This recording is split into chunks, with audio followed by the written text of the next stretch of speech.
즐겁게 살게 마음 그곳에서 무섭다는 성 사랑하는 주를 만나 배울 때 주의 영광 노래하며 영원토록 살리라 새 예루살렘에서 성도들 함께 올 때 기뻐 노래하리라 새 예루살렘 호산나를 높이 불러 왕의 왕을 새 예루살렘에서.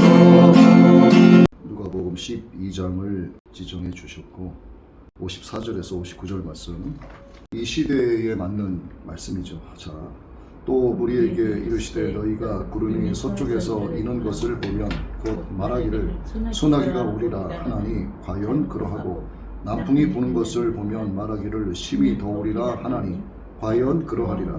외식하는 자여 너희가 천지의 기상은 분간할 줄 알면서 어찌 이 시대는 분간하지 못하느냐.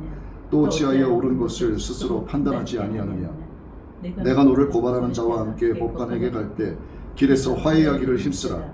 그가 너를 재판장에게 끌어가고 재판장이 너를 옥졸에게 넘겨주어 옥졸이 옥에 가둘까 염려하라. 내게 이르노니 한 푼이라도 남김이 없이 갚지 아니고서는 결코 거기서 나오지 못하리라 하시니라.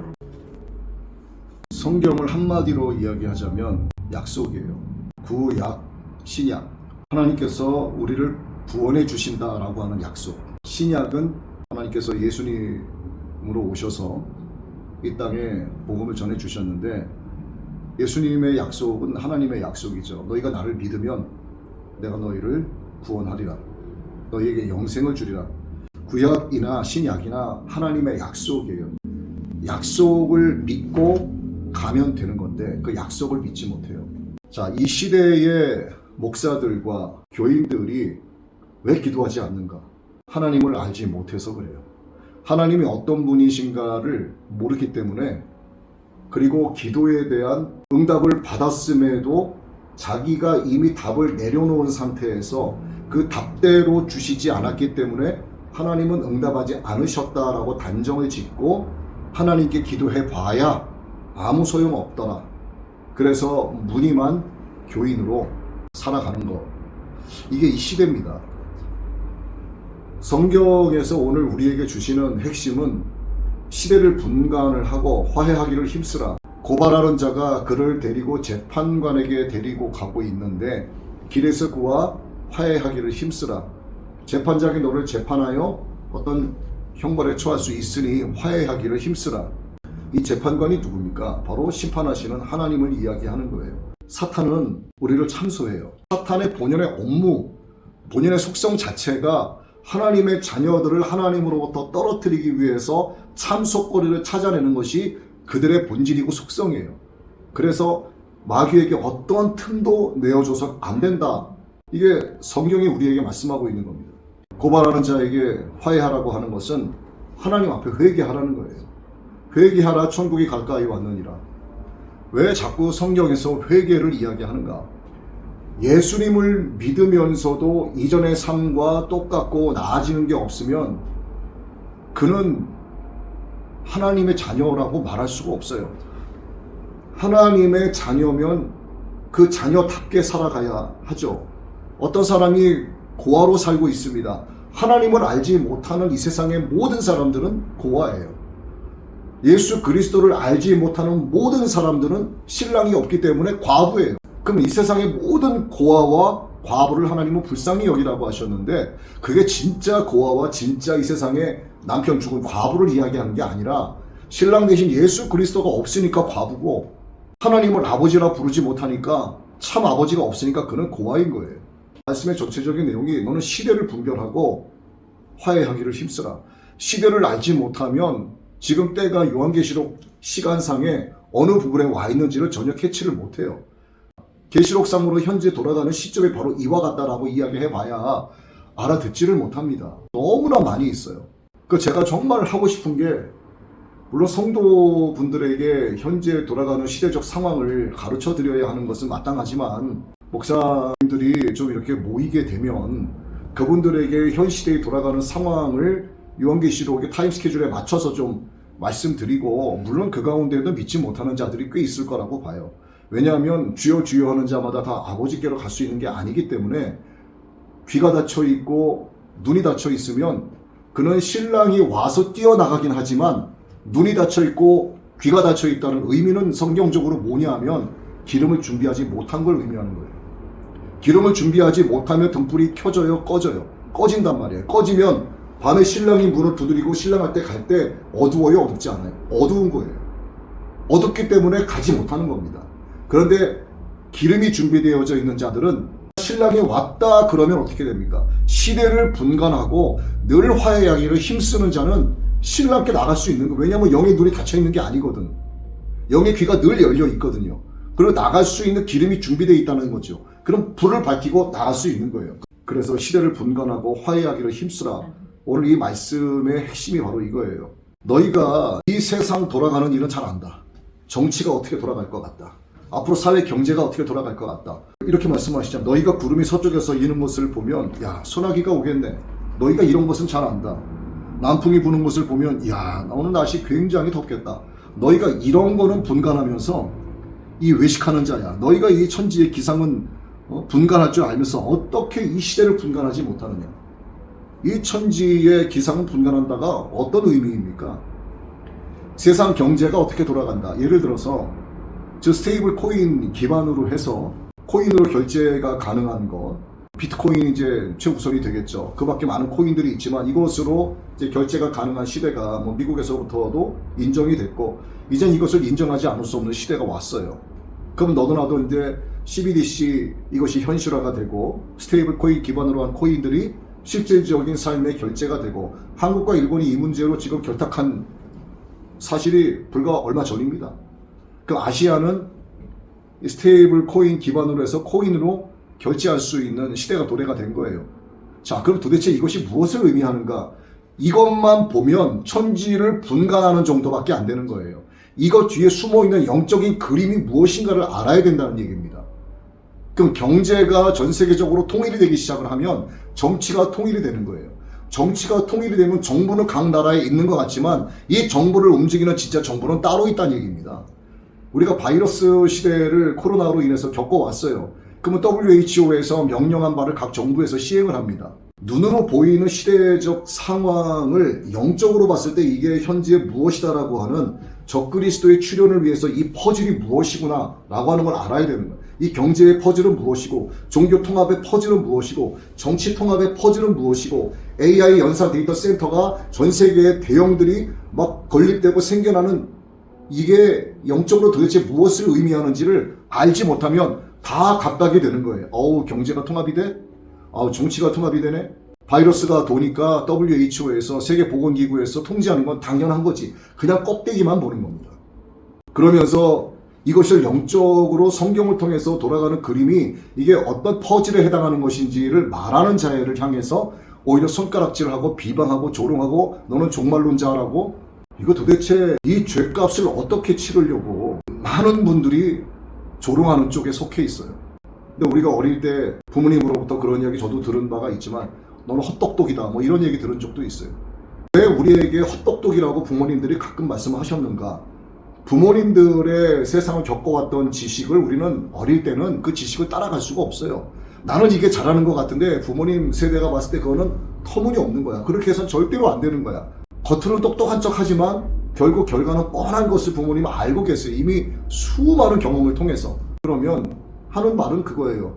아이고, 똑똑한 척은 다 하지만 너는 헛똑똑이다. 때를 분별할 수 있는 능력을 가져야 됩니다. 누구의 능력이냐면 예수 그리스도의 능력으로 시대를 분별할 수 있는 그런 눈을 가져야 된다는 거예요. 인간의 역사는 세상의 끝이 있는 하나님의 구원사에 해당이 돼요. 하나님의 구원사는 인간들을 통해서 하나님께서 기록을 해 나가십니다. 역사를 해 나가고 계세요.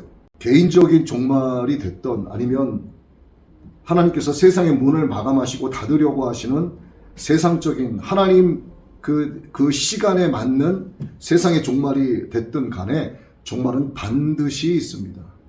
내가 집에서 키우는 사랑하는 강아지, 사랑하는 고양이, 내가 너무 예뻐하고 자식처럼 여기고 정말 이 강아지들도 고양이들도 집에서 오랫동안 이 반려동물로 키우게 되면 정말 자식 같아요. 너무 이쁘고 사랑스럽고 없으면 허전하고 눈물 나고 그런 분들이 상당히 많이 있습니다.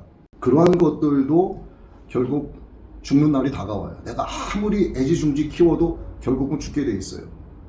우리도 마찬가지예요. 아무리 우리가 살려고 발버둥 쳐도 하나님이 죽는 걸 정해놓으셨기 때문에 우리는 육신의 죽음을 맞이할 수밖에 없습니다. 내가 사랑하는 아이들이 성장이 되고 내가 죽고 난 이후에 이 아이들이 부모가 되고 또 자식을 낳고 얘네들도 죽어요. 그 아이들도 또 죽어. 모든 인간은 하나님이 죽도록 정해놓으셨기 때문에 죽을 수밖에 없어요. 무엇이든지 간에 세상엔 종말이 있다는 거. 모든 식물들도 다 죽습니다. 안 죽는 게 없어요. 그런데 문제는 뭐냐면 그때와 시를 알지 못하는 게 문제예요. 반드시 죽는다는 건 다 알고 있지만 그때와 시를 알지 못하기 때문에 죽음을 망각하고 살아가는 거예요. 사탄이 사람을 미혹하는 가장 대표적인 것 하나가 죽음을 생각하지 못하게 하는 겁니다. 나는 오늘이라도 죽을 수 있다는 것. 그러면 내가 어디로 갈까라고 하는 생각을 아예 망각하게 만드는 것이 대표적인 미혹이에요. 여기에 넘어가게 되면 나머지는 다 틈을 내주게 되는 겁니다.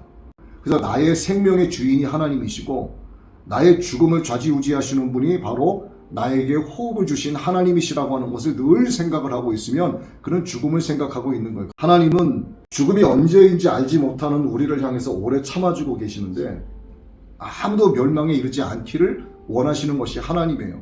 우리가 이 세상 이렇게 살면서 많은 사람들을 만납니다. 저놈은 사기꾼, 저놈은 폭력 전과자, 저놈은 살인자, 저놈은 도둑놈. 그런데 그들도 하나님의 형상대로 지음받은 자들이에요. 하나님은 그들도 멸망에 이르지 않고 회개하기를 원하고 계시는 거예요. 우리는요, 사람을 정확히 보질 못합니다. 겉으로는 거룩해 보이고 경건해 보이는데 혼자 있을 때는 온갖 더러운 죄는 다 짓고 있는 놈인지 우리가 어떻게 알겠어요? 그 중심을 감찰하시고 머리털까지 세심받으신 하나님만 그를 아시는 거예요. 그래서 우리가 사람을 함부로 평가하면 안 됩니다. 하나님이 그를 알고 계시고 우리는 모르기 때문에 우리가 그를 평가하면 우리가 하나님의 자리에 앉는 것이고 하나님의 주권적 영광을 내가 불평하고 비방하고 정죄를 함으로써 하나님의 주권적인 영광을 내가 가로채는 교만한 죄를 범하고 있는 것과 똑같기 때문에 누구든 함부로 비방해서는 안 돼요. 이렇게 하나님은 죄인을 향해서 오래 참으시고 아무도 멸망하지 않고 회개해서 결국 구원받기를 원하고 계십니다. 그런데 무한정 기다리시는 건 아니에요. 시간을 정하시고 그때까지 돌아오지 않으면 우리 인간이 생각하지 못하는 그 어떤 날에 그 시각에 주님께서 이르셔서 징계를 내리기도 하시고 그에게 커다란 가시를 주기도 하시고 아니면 정말 무서운 것은 아예 버리는 거예요. 그래, 원하는 대로 살아. 이스라엘 백성이 예레미야서 우리가 말씀 얼마 전에 나눌 때 왜 여호와께서 우리에게 진노하시는지 알 수가 없다. 예레미야 선지는 너희 조상들이 잘못을 했고 너희들은 그들보다 더 잘못을 하고 있다. 하나님이 너희를 버려 이 거룩한 땅에서 내쫓고 너희는 우상을 섬기게 하신다. 이거 정말 무서운 거예요. 그런데 우상을 섬기는 자들은 자기들의 우상을 섬긴다고 절대로 생각하지 않는 게 더 문제입니다. 자기네가 깎아져 있는 무엇인가 앞에 가가지고 비나이다 하고 물 떠놓고 과일 갖다 놓고 자꾸 절하고 그게 내가 우상 숭배하고 있다라고 생각하면 그렇게 하겠어요? 안 하는 거예요. 우상이 아니에요. 그들에게 그게 우상이 아니라 이렇게 하면 정말 소원이 이루어진다라고 하는, 그러니까 눈이 닫혀 있고 귀가 닫혀 있는 거예요. 그들은 잠들 대로 잠든 자들입니다. 영의 눈을 따라 영의 귀를 열어라 해도 그게 무슨 소리인데 알아듣지 못하죠. 이 시대를 지금 보면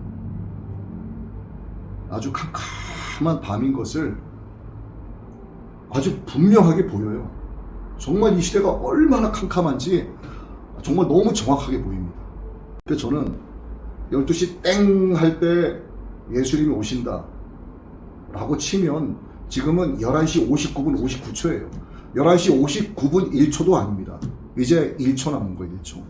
이제 주님은 정말 곧 오세요. 예수님께서 정말 한밤중에 오시는 게 아니라 밤에 도둑이 살짝 와서 상대방의 집에 가서 물건을 훔치는 것처럼 누구도 인식하지 못하는 그때에 예수님이 오신다는 거예요.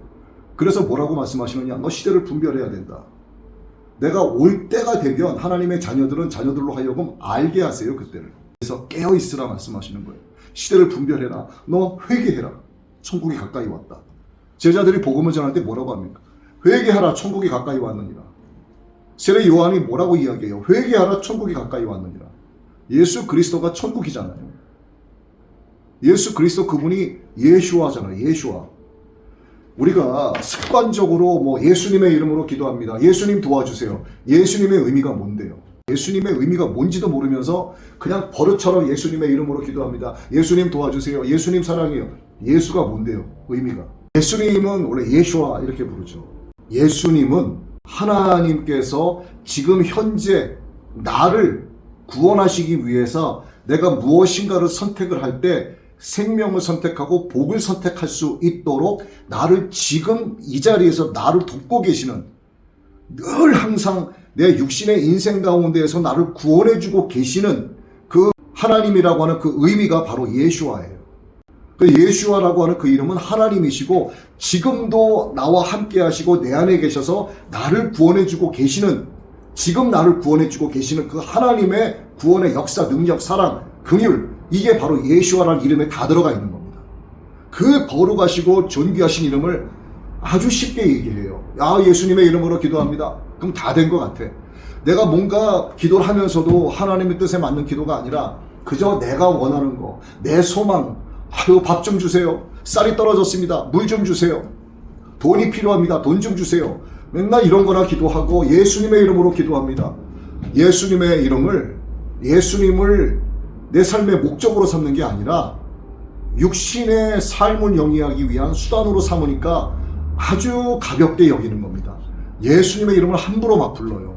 그 예수님의 이름의 능력이 무엇인지를 모르면서 예수님의 그 이름의 능력, 그 깊고 놀라우신 그 권능의 그 이름을 모르는데 어떻게 시대를 분별하고 어떻게 화해하는 자가 될 수 있겠는가. 정말 너무도 깜깜하고 안타까운 시대입니다. 지금 주님의 날은 밤에 도둑같이 이른다라고 성경은 우리에게 말씀하고 있어요. 너희가 인지하지 못하고 인식하지 못하는 그때에 내가 너희에게 아들을 보내리라. 내가 오리라. 주님이 말씀하시는 거예요. 그런데 빛의 자녀들에게는 어둠이 있어요? 없어요? 없어요. 주의 말씀은 내 발의 등이요 내 길의 빛이니이다. 주의 말씀이 내 안에 있어요. 주의 말씀이 내 안에 있다는 것은 주님이 내 안에 임재하고 계신다는 거예요. 또 다른 의미로 하나님의 임재 안에 내가 들어가 있다는 걸 뜻합니다. 그렇기 때문에 어두울 틈이 없어요. 그러면 빛 가운데 있고 너희는 세상에 빛을 하셨기 때문에 우리는 빛으로 살아가고 있는데 말씀에 의해서 그에게 어둠이 없어요. 그럼 주님이 오시는 것을 알아요? 몰라요? 그건 안단 말이에요. 그렇기 때문에 주님께서 밤에 도둑같이 임하신다라고 하는 것은 우리에게 해당되는 이야기가 아니에요. 우리는 주님이 오실 것을 지금 너무나 간절하게 사무치도록 그리워하고 기다리고 있어요. 주님이 오시는 징조에 대해서는 하나님이 알게 하십니다. 저는 사실 정리 모드로 들어갔어요. 누가 들으면 웃을지 모르겠지만 저는요, 나는 주님께 간다라고 하는 지금 이제 정리 모드로 들어가고 있어요. 이미 시작했습니다. 저는. 아닐 수도 있어요. 주님 오시기 전에 제가 먼저 죽을 수도 있어요. 그건 상관없어요. 어차피 종말은 찾아오거든. 주님이 오셔서 종말이든 내가 죽어서 종말이든 나 일찌감치 내 종말을 준비하는 거예요. 근데 주님께서 오실 시간이 계시록 시간으로 보면 거의 다 됐기 때문에 이제는 차일피일 뒤로 미룰 때가 아닙니다. 제 자녀들에게는 그날이 도둑같이 임하지 못한다. 왜? 징조를 주신다고 말씀하셨기 때문이에요. 너무 중요한 말씀입니다. 정신을 우리가 바짝 차리고 정말 깨어서 이 시대의 징조를 잘 분별하면 절대로 그런 멸망에 던져지지 않습니다. 시대를 분별하는 기준이 있겠죠. 이 기준이 없으면 시대를 분별해야 된다는 말의 의미를 이해하지 못하는 거예요. 이 시대가 어떻게 흘러가고 있는지에 대한 성경적인 징조를 이 시대 속에서 발견하지 못하는 거예요. 제가 서두에 말씀드린 경제통합, 지금 아시아, 한국과 일본이 체결이 돼서 이미 아시아 쪽이 시작이 되려고 꿈틀거리기 시작을 했어요. AI 대형 연산 데이터 센터가 미국이며 한국이며 곳곳에 지금 어마어마한 규모로 세워지고 있는 거. 정치에 각 나라의 정부가 코로나 바이러스 시절에 WHO의 명령을 따라 수행했다는 것, 정치도 통합하는 것은 이제 식은 죽 먹기예요. 그들 입장에서는.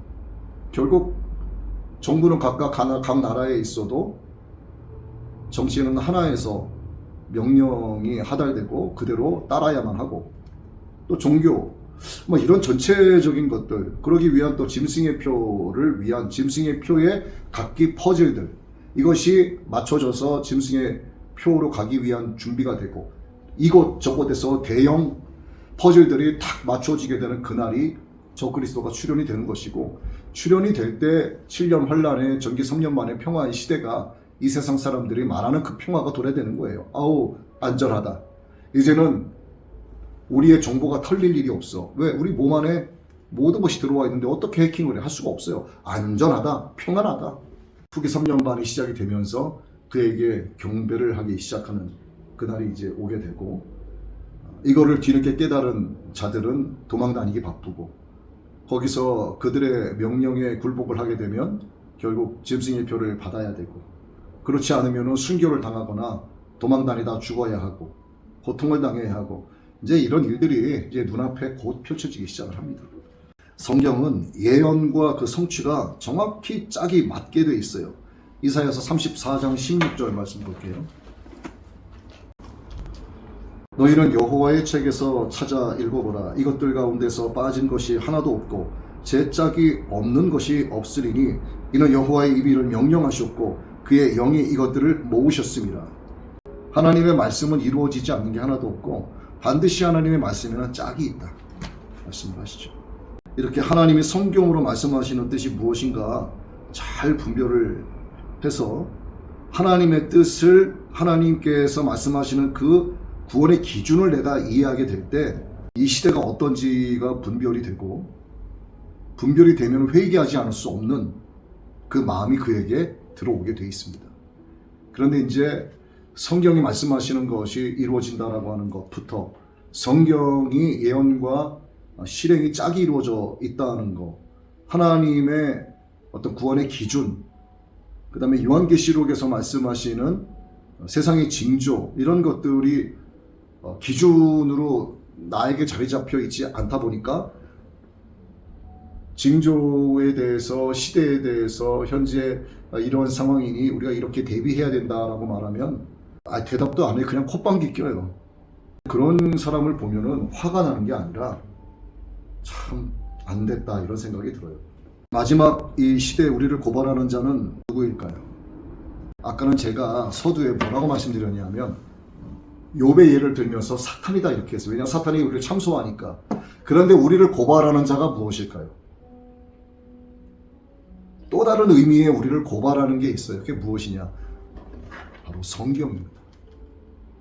성경. 마지막 때 우리를 고발하는 것은 다름 아닌 성경이에요.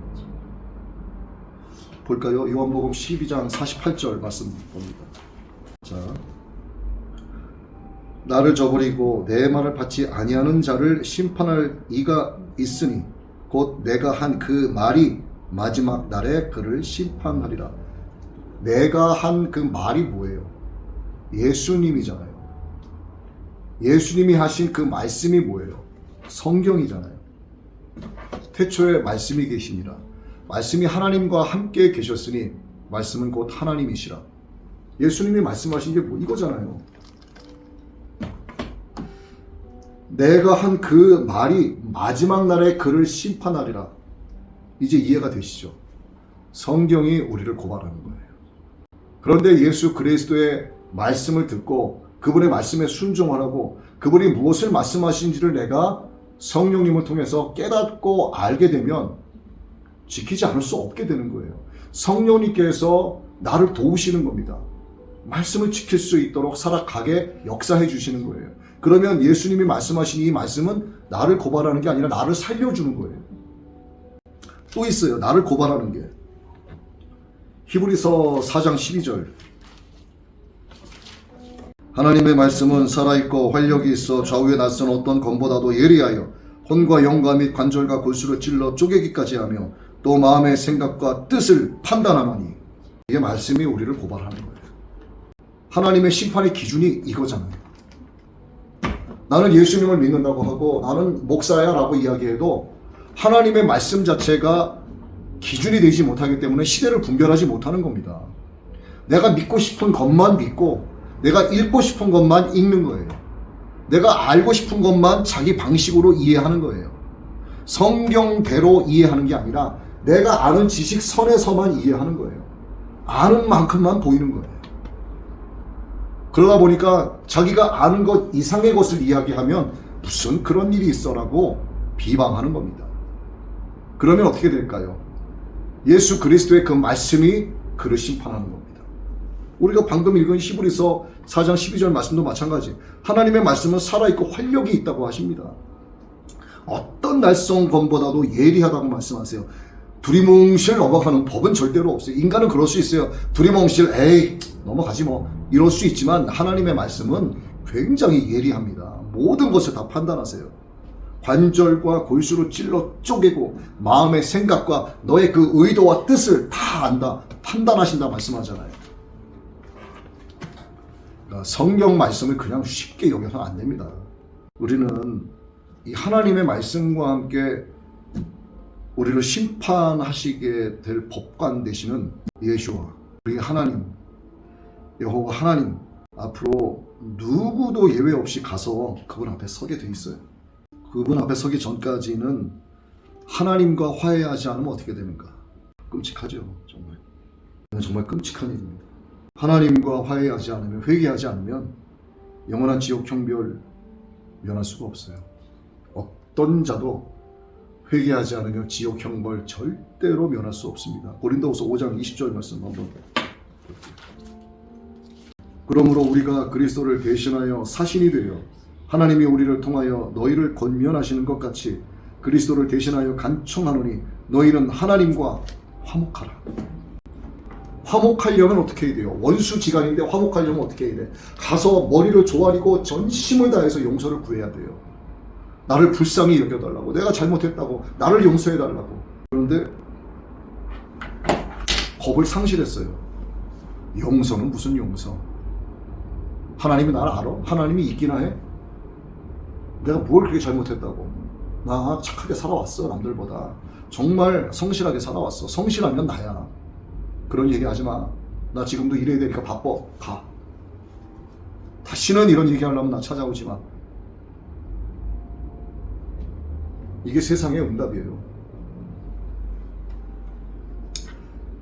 근데 사도 바울이 뭐라고 얘기합니까? 우리를 통하여 하나님이 너희를 향하여 권면하고 계시지 않느냐. 왜 권면이라는 말을 썼을까도 중요한 겁니다. 하나님은 우리에게 선택의 기회를 주시는 거예요. 하나님이 전지전능하신 분이라서 이놈을 확 잡아 끌어다가 너는 내 종이 되라. 너는 무조건 내 말에 순종하게 만들 것이다. 하나님이 못하시겠습니까? 사람 창조하신 분이 이걸 왜 못하시겠냐고요. 근데 하나님이 사랑이시기 때문에 독재적으로 안 하는 거예요. 공산주의가 왜 나빠요? 독재 체제를 가져가니까 나쁜 거 아니에요. 지금 이 나라가 그런 꼴로 가고 있지 않습니까? 근데 하나님은 다 알고 계시는 거예요. 이 모든 것이 하나님의 계획 안에서 움직여지고 있는 거죠. 그래서 하나님께서 자기 종들을 통해서 권면을 하시는 겁니다. 우리를 고발하는 이 말씀이 우리를 주님 앞으로 끌고 가서 재판장에게 정죄받기 전에 우리는 죄를 해결받고 가야 돼요. 죄인이 두 가지가 있잖아요. 용서받은 죄인, 용서받지 못한 죄인. 용서받은 자로 하나님 앞에 서야 돼요. 용서받지 못한 채로 가면 이거 정말 말하고 싶지도 않아요. 무섭습니다. 죄는 형벌이 따르기 때문인데 누구나 심은 대로 거두어요. 왜 자꾸 성경에서 심는 것을 말씀하시고 수확하는 것을 말씀하시는가? 이게 그냥 곡식 심어서 수확해서 추수해서 너희들 배불리 먹고 잘 살아라. 과실나무 심어서 과일 따먹고 배부르게 잘 살아라. 내가 너희에게 준 복이야. 하나님은 이런 거 말씀하시는 게 아니잖아요. 내 인생을 여호와 하나님께 심어야 되는 겁니다. 내가 하나님의 밀알이 되어야 된다고 하잖아요. 내가 하나님께 심어지는 거야. 내가 썩고 내가 죽으면서 나를 통해서 복음이 전파가 되고 예수 그리스도의 향기가 날 수 있게끔 해야 된다는 거예요. 예수님이 십자가에 못 박혀 죽으시고 이 땅에 하나님의 자녀들이 생겨나고 교회가 지금까지 존재해 오고 하는 것처럼 나 하나가 교회이기 때문에 나 역시 예수 그리스도의 그러한 믿음처럼 나에게 예수 그리스도의 믿음이 있음으로 말미암아 역시나 심은 대로 거둔다는 이 말씀을 따라서 내가 밀알이 되어서 심기워져야 되는 거예요. 그렇지 않으면은 거둘 게 없는 겁니다. 하나님께서 너는 무엇을 거두었냐 하시면 뭐라고 하겠어요? 저는요 심지 않았어요. 썩을까봐 그대로 갖고 있었어요. 그럼 그게 뭐예요? 돈 다 잃을까봐 땅바닥에 땅 밑에 파서 달란트 하나 그대로 놔뒀다라고 하는 것과 똑같죠. 그럼 그에게 주인이 말하지 않습니까? 이 악하고 게으른 종아. 누구나 심은 대로 거두고 자기 행위대로 심판을 받게 되는데 죄의 싹은 결국 영원한 불못 형벌이죠. 사람은 결국 자신의 인생을 자기 스스로가 수확하는 거예요. 내 인생을 누가 수확합니까? 내 인생은 내가 수확하는 거예요. 그 수확의 결과물이 어디 있어요? 하나님의 심판대 앞에 있습니다. 수확한 게 없으면 그는 쭉정이에 해당이 되기 때문에 탄 불에 던져지는 거예요.